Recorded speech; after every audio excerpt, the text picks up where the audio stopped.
hukuman mati para penghisap darah rakyat ini. Atau jangan-jangan istana sudah dikepung lintah berkepala manusia yang kau sendiri tak kuasa melawannya? Dan kini minyak negeri ini dioplos jadi racun oleh petinggi-petinggi Pertamina yang menjual sumpah jabatan demi emas haram. Minyak bercampur limbah dijual di pom-pom rakyat jelata, motor mati mendadak, perut anak kosong berkepanjangan, semua demi kantong-kantong celana brengsek di gedung Meganan busuk. Wahai pemerintah, sudah berapa banyak rakyat kalian cambuk dengan kebohongan? Sudah berapa banyak sumpah jabatan yang kalian kunyah dan kalian muntahkan ke muka rakyat? Jika dulu kami percaya, hari ini kami muak. Jika dulu kami berharap, hari ini kami ingin memberontak.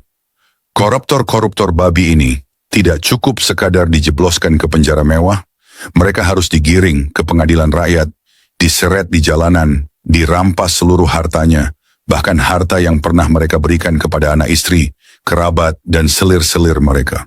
Harta yang pernah mereka cuci dengan air mata rakyat harus kembali kepada rakyat.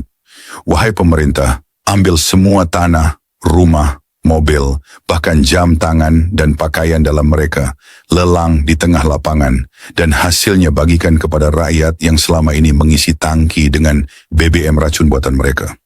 Biarkan keluarga mereka merasakan lapar yang sama, yang selama ini kalian timpakan kepada kami. Karena bagi kami, koruptor-koruptor ini bukan sekadar pencuri, mereka biadab, lebih hina dari binatang jalang yang berkubang di got-got hitam.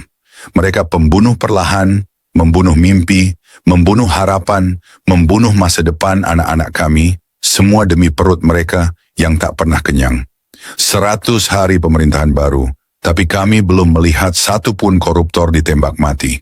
Jangan-jangan negara ini hanya berani pada maling kecil di pasar, tapi gemetar di hadapan tikus-tikus berjas tebal. Jika begitu, tak usah bicara revolusi mental, karena mental kalian sudah kami kubur dalam lubang pengkhianatan. Kami rakyat kecil, tidak meminta istana, tidak meminta fasilitas mewah. Kami hanya ingin keadilan agar hama bernama koruptor ini dimusnahkan, bukan dinegosiasi. Dan jika kalian tak mampu, izinkan tangan-tangan kami yang bekerja. Karena bagi kami, koruptor adalah musuh bersama dan musuh rakyat adalah musuh negara.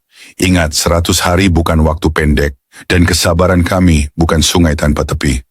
Jika pemerintah terus diam, tunggu saja, api di dada rakyat akan membakar istana kalian sendiri.